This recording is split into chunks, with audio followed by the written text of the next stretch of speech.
Radio de la Universitat d'Alacant. Tu voz creativa, Rigurosa y divertida.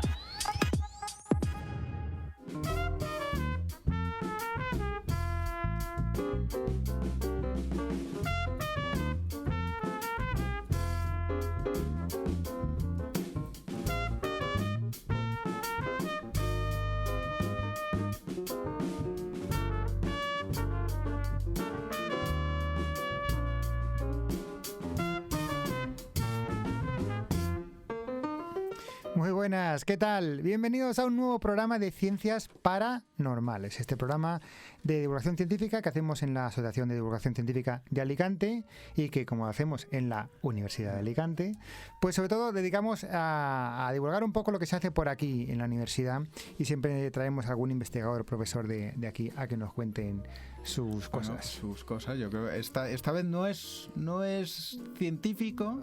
Bueno, sí, pero muy interesante. Pero va a ser muy interesante. Sí. ¿Qué podemos decir más? ¿Podemos decir algo más? Bueno, sí, que el sábado pasado la charla Noche de Ciencia es hitazo absoluto. Ya sabéis que a la próxima hay que comprar la entrada con antelación, que se quedó mucha gente fuera. Se quedó gente fuera. Esto es una pena, pero bueno. Qué desastre.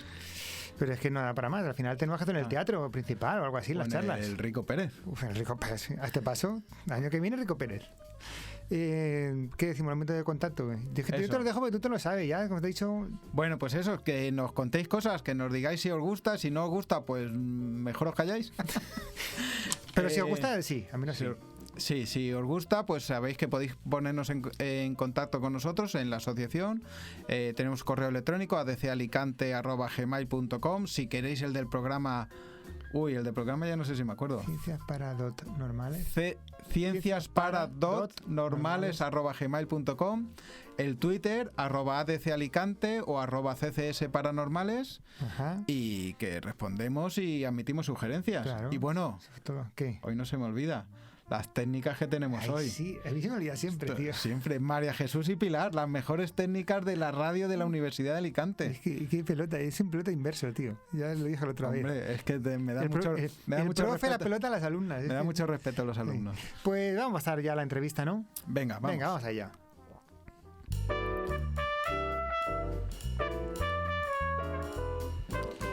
Sí, hoy vamos a hablar de periodismo submarino, podría decir. Periodismo submarino, vale, sí. Prima, sí. No sé, sí. Se me ha ocurrido. Documentación científica, sí. Porque nos acompaña en el programa José Antonio Moya Montoya. ¿Qué tal, José Antonio? Hola, muy bien, encantado. Muchas gracias por haber venido. José Antonio es periodista, trabaja en el taller de imagen de la Universidad de Alicante, también es profesor asociado en el Departamento de Comunicación y Psicología Social de aquí de la universidad, y está especializado en producción audiovisual, periodismo científico y centra su actividad, creo yo, en documentación y periodismo submarino, actividades marinas o submarinas, es así, ¿no? Sí, más o menos. Está especializado. Sí, porque aquí he pretendido resumir un poco la cantidad de actividades, ¿no? Como hablamos antes con él, hay que ser multidisciplinar en estas tareas, y lo hemos resumido. Y viene el programa, y yo de aquí te lo voy a dejar a ti, Javi, que lo cuentes, porque realmente... Sí, un poco... bueno, yo conocí a José Antonio casualmente, porque fui a visitar un yacimiento arqueológico que está bajo el mar. Es un barco romano, de la época romana, se llama Bou Ferrer, y bueno, pues me flipó tanto el poder visitar ese yacimiento y un poco que nos también contaron la historia, y le dije, pues José Antonio, no lo tienes que contar. Entonces un poco, pues eso, empieza a contarnos, José Antonio, ¿qué es el Bou Ferrer o cómo se descubrió? Pues mira, bueno, lo primero es que me encanta que vinieses a visitar el yacimiento, porque es una iniciativa única en España, es decir, un yacimiento de esta época abierto a visitas, y durante el periodo de excavación pues es una apuesta valiente, ¿no? por el equipo, que bueno, cuesta un esfuerzo, así que es una satisfacción reencontrarnos aquí en la universidad con un profesor de la universidad que viene a visitar, ¿no? Y a participar en las actividades que en cierto modo también se organizan desde la propia universidad, ¿no? Porque la Universidad de Alicante es miembro del proyecto desde el principio. El Bou Ferrer es un barco romano como bien has dicho, de época alto imperial, entre los años 70-80 después de Cristo.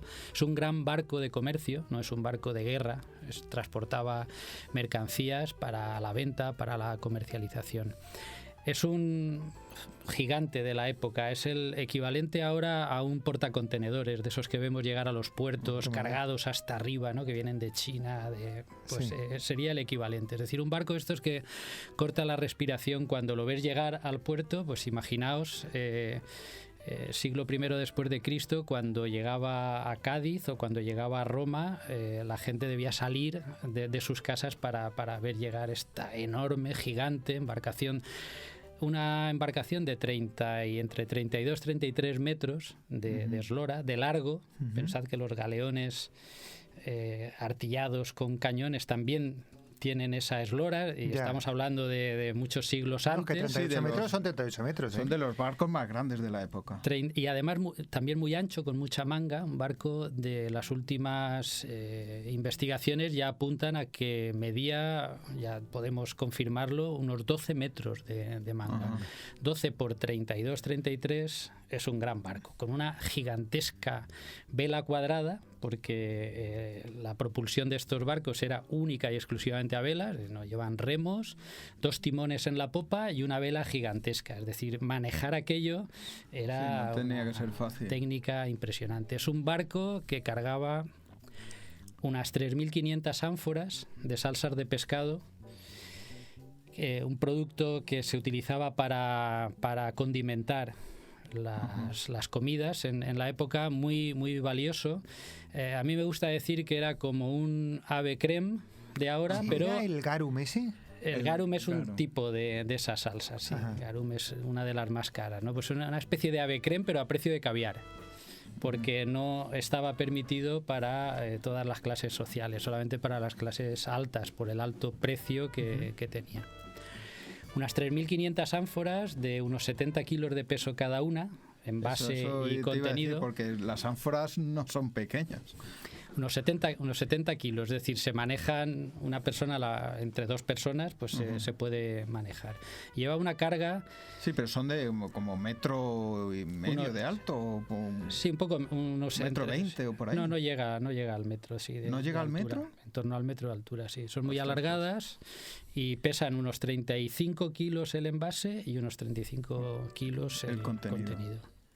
Pero eso, entonces, todas esas ánforas están allí, o se sabe por documentación o algo. No, están allí. El barco se hundió, el barco está fuera de su ruta de navegación. Un barco de esta envergadura navegaba alejado de la costa para evitar los riesgos de chocar, ¿no? Porque en caso de tormenta la capacidad de maniobra que tiene es muy limitada. Estamos hablando de una vela cuadrada, manejada por unos pocos tripulantes. Esos barcos llevaban 6, 7, 8 personas como mucho a bordo, es decir, eran grandes navegantes. Navegaban de día y de noche, guiados por las estrellas, es decir, tenían ya conocimientos de navegación astronómica.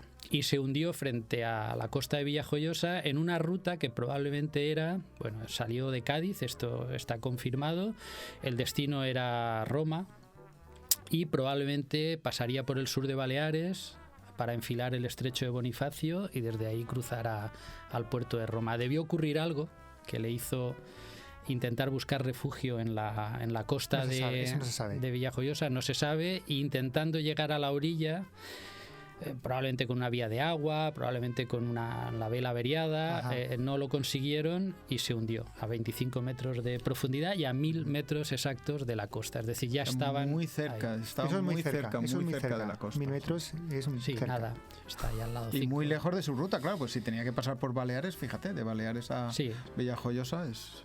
Sí, está fuera de la ruta. Nosotros decimos que es una gran suerte para la arqueología, porque es como para un geólogo trabajar con meteoritos, ¿no? Le cae un meteorito en el jardín de su casa y lo puede estudiar aquí sin necesidad de viajar al espacio. Pues esto es lo mismo, porque barcos de este tipo se conocen otros, pero están en 300, 500, 1.000 metros de profundidad. Entonces es imposible bajar a ellos y excavarlos. La gran suerte es el regalo para la ciencia que nos hizo este naufragio. ¿Cómo se descubrió este?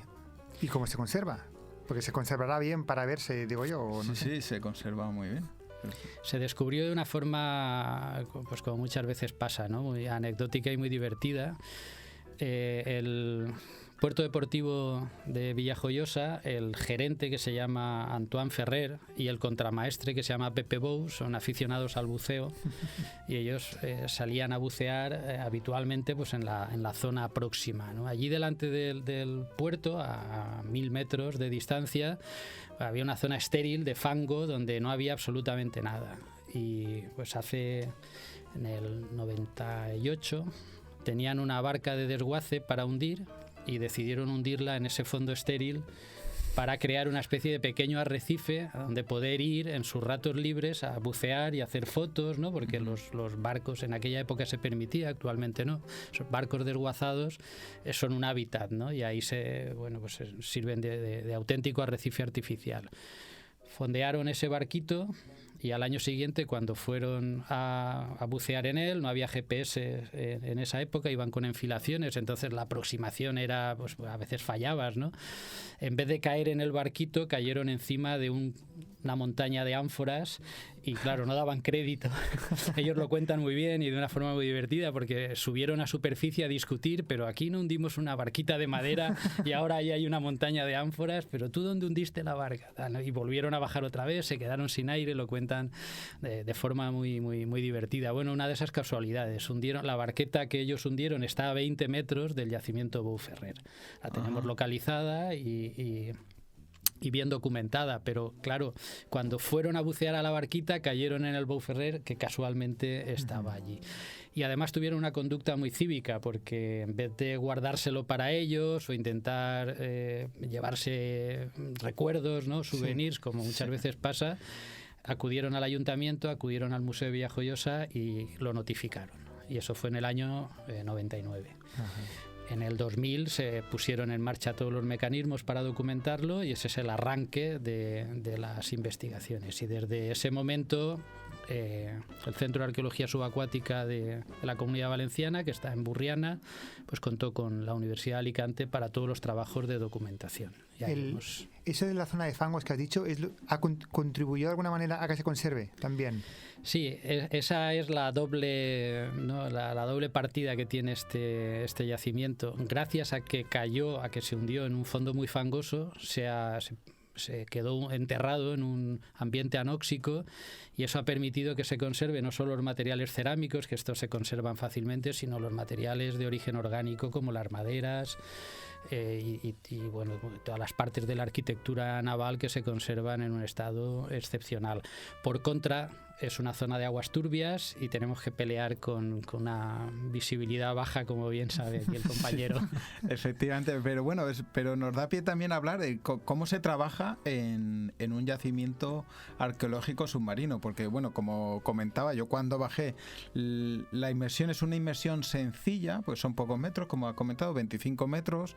Pues bajar tranquilamente, no hay corriente, normalmente no hay corriente, bueno, si hay corriente pues bueno, es que cuando hay mucha corriente ni siquiera se bucea, pero claro, yo cuando bajé la visibilidad era escasa. Cuando hablamos de escasa es muy escasa. Porque no quieres decir cero. No, porque cero, porque también sé lo que es visibilidad cero, pero estamos hablando de que yo veía pues a unos 40 centímetros y no veía más. Entonces yo me tenía que acercar mucho a las ánforas para verlo. Pero sin embargo, estas personas trabajan allí. O sea, ¿cómo es trabajar o sea, qué peculiaridades tiene en trabajar en un yacimiento arqueológico así? Y bueno, y aún tuvimos suerte que teníamos algo de visibilidad, porque parece ser que hay muchas veces en que se trabaja en visibilidad cero, y visibilidad cero es que es cero. Es que no sé si los que nos están escuchando, alguno que sea buceador seguro que sabe lo que es, pero bucear cero es como bucear en chocolate, y a veces se bucea en unas condiciones muy parecidas. Sí, esa es una de las mayores dificultades, pero como cualquier otra disciplina, pues tiene una metodología y arranca de crear la planimetría del yacimiento. Esta es la base. y luego determinar en qué zonas se va a trabajar o se va a excavar, de manera que todos tenemos el plano, no solamente el plano físico de cada uno de los rincones del yacimiento, sino sobre todo el plano mental. Cuando bajamos ahí, nosotros con 40-50 centímetros ya para excavar ya se puede trabajar bien. Si tenemos 3 o 4 metros, magnífico. A veces excepcionalmente hay 18-20 metros de visibilidad y entonces cuando haya eso llámame, porque ver la montaña de ánforas tiene que ser espectacular, de verdad. Y la he visto, pero ya te digo, muy de cerca. Me he tenido que meter casi debajo de las ánforas para verlas, pero... Bueno, pues el trabajo es en ese metro cuadrado de visibilidad. Baja la pareja de arqueólogos a su zona y ahí excava, como la excavación arqueológica es un trabajo sistemático de retirar sedimentos, ir documentando. Trabajamos con esa minuciosidad, ¿no? Y con un metro cuadrado de visibilidad es suficiente. El problema viene cuando tenemos que documentar, y ese es mi trabajo, y hay que levantar la planimetría de un yacimiento tan grande como este con esas condiciones. Pues hemos tenido que adaptar la técnica. No somos los únicos, ¿no?, que sufrimos esas condiciones, y el trabajo sí que es muy, muy minucioso, pero también muy tedioso, ¿no? A veces para levantar la planimetría de la trinchera de excavación que tenemos abierta, que son 6 metros de ancho por unos 16-17 metros de largo, utilizamos unas 1.200-1.300 fotografías. Es decir, no podemos documentar eso con 4 o 5 fotos, que sería lo que haríamos si tuviésemos una visibilidad de 12 o 15 o 20 metros, sino que tenemos que ir prácticamente de centímetro en centímetro haciendo muchísimas fotos que luego con un tratamiento informático unimos, cosemos y a partir de ahí levantamos la planimetría, el modelo tridimensional. A lo que nos obliga esas bajas condiciones de visibilidad es a dedicarle muchísimo más tiempo y a emplear, pues en vez de una sola cámara, ahora estamos trabajando con 3 cámaras sincronizadas. Cada vez que hacemos un disparo son 3 y cubrimos una zona, porque si no... Claro, porque las fotos, para que salga, porque yo he visto esa planimetría, que es como una foto... como una panorámica, ¿no?, de fotos unidas, pero claro, estas fotos, por lo que me estás contando, están hechas de muy cerca porque la visibilidad es la que es. Sí, a 50 centímetros de exacto. Ostras, sí. Claro. Porque, claro, si tienes visibilidad desde, pues con un gran angular, desde arriba, le haces la foto y sale todo. Y luego también habéis dividido el trabajo, porque es un barco, como has comentado, de 30 metros. Claro, cuando cayó aún se esparcieron todas, porque las ánforas iban como en pisos, ¿no? Ya eran 4 o 5 pisos de ánforas. 4 pisos documentados, 4 pisos de ánforas. Entonces, cuando caen se esparcen, es decir, que hay una gran extensión llena de ánforas, y lo habéis dividido como en franjas, que es lo que llamabas tú que es donde estáis trabajando y lo que está documentado, pero claro, quedan metros por documentar. Sí, queda. Nosotros pensamos que estamos entre un 12 y un 15% del yacimiento excavado en estos 18 años. Claro, es que hay que trabajar en esas condiciones que estamos hablando, y hay que documentarlo todo. Luego otra cosa, claro, un arqueólogo en unas condiciones normales pues puede hacer jornadas de 8 horas, pero aquí estamos buceando 40 minutos a 25 metros, pues podrás hacer 2 inmersiones al día como mucho. 2 inmersiones al día, 40 minutos y 20 de descompresión, 4 horas de intervalo para comer y para desaturarnos, ¿no?, de nitrógeno, y volver a hacer otra segunda inmersión con unos tiempos parecidos, 35 minutos y 20 minutos de descompresión. Entonces, claro, estamos hablando de que se trabaja 40 más 35 minutos de trabajo. Y estás 40 eficaz. allí, debajo del agua, para poder salir. Es increíble. Claro, el trabajo es, vamos, lo he entendido bien, entran primero los arqueólogos, son los que excavan, despejan un poco, toman las notas que le tienen que tomar, y luego entras tú o alguien para tomar las fotos. Tú entras con ellos. Vamos en paralelo. Claro, documenta de dónde sale esa pieza también, ¿no? Es que tiene la excavación tiene varias fases. No se saca nada hasta que no está todo absolutamente documentado. cuando ya está documentado y lo tenemos claro, ¿no? y ya hemos asegurado que ese material está, entonces se puede levantar esa capa de materiales y pasamos a una capa 2, ¿no? Es como estratos, ¿no? Se va como laminando el yacimiento hacia abajo. Claro, por eso también va saliendo al final una imagen 3D, según se va excavando, ¿no? Vais viendo un poco la profundidad de dónde están las cosas, más o menos, imagino yo. ¿Cómo es eso? Sí, de hecho la trinchera, por lo que hablabas de los sectores de excavación, lo primero que es en lo que se ha trabajado durante 10 años es en abrir una trinchera transversal que cruza por la zona, cruza al través del barco, ¿no? Perpendicular a la quilla, y que cruza justo por una pieza de madera que se llama la carlinga, que es el asiento del mástil de la vela. Ese es el centro geométrico del barco. Entonces la trinchera va de babor a estribor, tiene 6 metros de ancho, y eso ha permitido documentar el centro del barco, que a nivel de arquitectura naval es muy importante, y ahí es donde está la mayor densidad de carga, esos 4 pisos de ánforas, más los lingotes de plomo en la parte de la sentina, en la parte de abajo. Esos lingotes de plomo que bueno, nos podrás contar que son también bastante curiosos, ¿no? Porque van sellados, parece que llevan sellos de alguien importante. Llevan los sellos de propiedad del emperador del momento, que es Nerón. De Nerón, del mismísimo Nerón. Sí, de Nerón. Es decir, que son lingotes de plomo que ya tienen también una característica singular, y es que pesan unos 70 kilos, y eso duplica el tamaño de todos los demás que se conocen que transportaban barcos similares. En el Museo Arqueológico Nacional de Madrid hay una exposición de plomos, de lingotes de plomo de diferentes naufragios de la misma época, y pidieron uno al Museo de Villajoyosa, uno del Bou Ferrer, para completar la colección.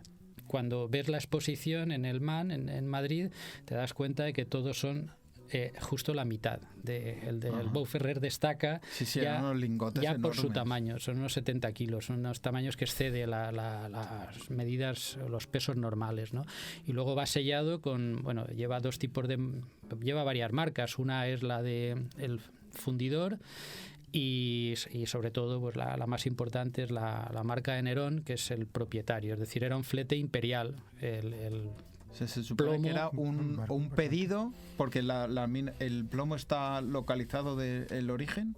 Sí, porque se hace el análisis isotópico del plomo, y con las bases de datos de las diferentes minas se sabe que este es de procedencia de una mina de la zona de las Carolinas en Jaén, es decir, que viene de ahí. Viene de ahí, y se supone que se extrae de ahí, se monta, se funde y se monta en bloques, en lingotes que van embarcados y van a Roma para construcción, fundamentalmente tuberías de agua. Y luego incluso creo que la forma era curiosa, ¿no? Porque los lingotes de plomo normalmente no tienen esa forma. La forma la podemos describir, pues imaginaos un toblerone, ¿no? Una tableta de esta de chocolate, es como un toblerone de 70 kilos. Sí, y tiene, esa forma, algunas son más redondeadas, pero los hay como tortas y los hay de esta forma toblerone, ¿no? Trapezoidal, como tú has dicho, ¿no? Lo que tiene son unas marcas, unos agujeros en la parte inferior que probablemente servían para engancharlos con algún tipo de herramienta para poderlos mover, arrastrándolos. De hecho, presentan un desgaste que no parece ser, no está producido por el paso de estos 2000 años bajo el agua, sino que es un desgaste producido por el arrastre desde que sale de la mina hasta que se embarca, es decir, que lo arrastraban, porque a 70 kilos sin asas es difícil cogerlo. Hay que levantarlo. Y luego, si eso, eso que acabas de decir del fango, podemos recordarlo porque, claro, la excavación es muy sencilla porque es fango. Muy sencilla. En principio hay que tener un soporte, un barco arriba, ¿no? Con un aspirador para ir aspirando ese fango, que es, como arena de la playa, ¿no? Pero eso también nos ha permitido, cuando se hundió el barco, luego se ha ido depositando esa arena que ha tapado la madera y se está recuperando maderos, que eso también es bastante singular, ¿no? Porque claro, un barco de 2000 años bajo el agua, la madera desaparece porque hay hay gusanos que se lo comen, bueno, la vida marina simplemente la... Sí, aquí lo que ocurrió es que se creó ese ambiente anóxico, se quedó enterrado, casi el fondo es de 24,5 exactamente es el fondo, y el fondo del barco, es decir, la sentina del barco está a 27,5. Y se ha llegado, ¿no? Ya se ha excavado hasta ahí. Sí, está excavado. Por lo tanto, hay 3 metros de potencia de yacimiento, que es mucho. Toda esa parte ha permanecido enterrada y, por lo tanto, a salvo de el Teredo navalis, que son los gusanos que atacan, ¿no? la madera y deshacen la celulosa. Por lo tanto, se ha conservado perfectamente la parte que quedó enterrada, lo que se llama la obra viva del barco. La obra muerta pues desapareció. Tenemos ánforas, tenemos plomo, tenemos madera, tenemos clavos de... Sí, una infinidad de clavos de cobre que son parte de la construcción naval. Y un montón de información. Bueno, como ya nos ha comentado, pues se ha reconstruido la ruta. Y la cocina, tenemos la cocina. Es verdad. Que apareció el año pasado. Exacto, ¿no? Se hizo como un salto de esa zona que estabais excavando porque se descubrió la cocina, que es donde viviría la tripulación, que claro, hay otro tipo de vajillas, siguen siendo de barro, pero claro, las ánforas no son tan grandes, platillos, ¿no? Claro, la idea, cuando se estaba finalizando la trinchera, se decidió hacer 2 sondeos, uno en un extremo y otro en otro perpendicular, para intentar determinar dónde estaba la proa y la popa. Entonces, en el sondeo más al norte empezó a aparecer material cerámico, pero de la vida cotidiana, es decir, ánforas pequeñitas de aceite, no de mercancía, sino de consumo, como las para la tripulación. Aceiteras, ¿no? Y vasos de cerámica que son el equivalente a los tuppers de la actualidad, ¿no? Que se compra, de hecho son producciones locales de Ostia, del puerto de Roma, y de Cádiz. Está muy bien documentado, ¿no? Ese tipo de producción en esas 2 zonas. Esto es lo que los marineros compran antes de embarcarse. Suelen llevar ahí dentro, pueden llevar pues aceitunas, sobre todo salazones, ¿no? Pescado salado, los tuppers, ¿no? Cerrados para la travesía. Y está muy bien documentado que están producidos en alfares de la zona de Ostia y de la zona de Cádiz. Por lo tanto, la ruta del barco era esa, Cádiz-Roma. Pero porque esa es otra, ¿no? Según tengo entendido, según nos comentaron, las ánforas, que son bicharracos grandes, también eran de usar y tirar. Sí, todas las ánforas son como los tetrabricks de ahora. Es un envase, ahora son muy bonitas, ¿no? A nadie se le ocurriría romperla después de haberla usado, sino utilizarla para cualquier otra cosa, ¿no? Aunque sea como decoración, pero entonces les molestaba, literalmente les molestaba, entonces se rompían cuando llegaba, se desembarcaba el contenido, se vaciaban y se rompían. De hecho, en Roma hay una montaña, ¿no? El Monte Testaccio, son 40 metros de altura de ánforas, de cascotes de ánforas, las tiraban allí, ¿no? Y ahí hay auténticos proyectos de arqueología. Ostras, en el basurero de ánforas, ¿no? Por antonomasia. Yo creo que, por último, me gustaría comentar contigo, porque como has comentado, el resto del barco está cubierto. Bueno, de hecho ahora, si ha acabado la campaña, también se ha cubierto con rejas. Sí, está enrejado. Está enrejado porque ha habido expolio. O sea, vosotros, ¿cuántas ánforas se ha llegado a sacar en todos estos años de...?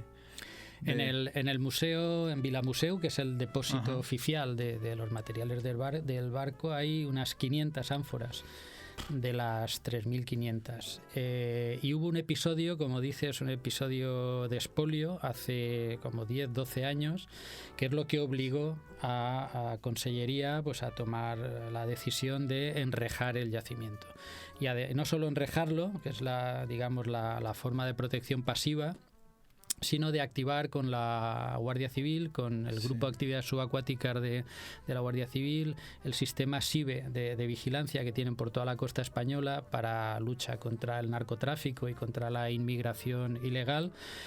Pues las coordenadas del pecio están incluidas en ese sistema. En Sierra Helada hay una cámara que vigila la zona, y cuando un barco está más de 10 minutos parado encima del yacimiento, se dispara en la central de la Guardia Civil de Alicante, y entonces mandan una patrulla por lo tanto está vigilado tanto de forma pasiva, ¿no?, por un enrejado que lo protege, como de forma activa por el sistema de vigilancia. ¿Y cuántas se llegaron a robar? Porque eso es difícil de estimar, porque fue en un momento muy preliminar, cuando todavía el estudio estaba empezando y no se había hecho una estimación de lo que había, pero aunque solo se llevaran una, el daño que hacen muchas veces es mayor, ¿no?, lo que rompen que lo que roban.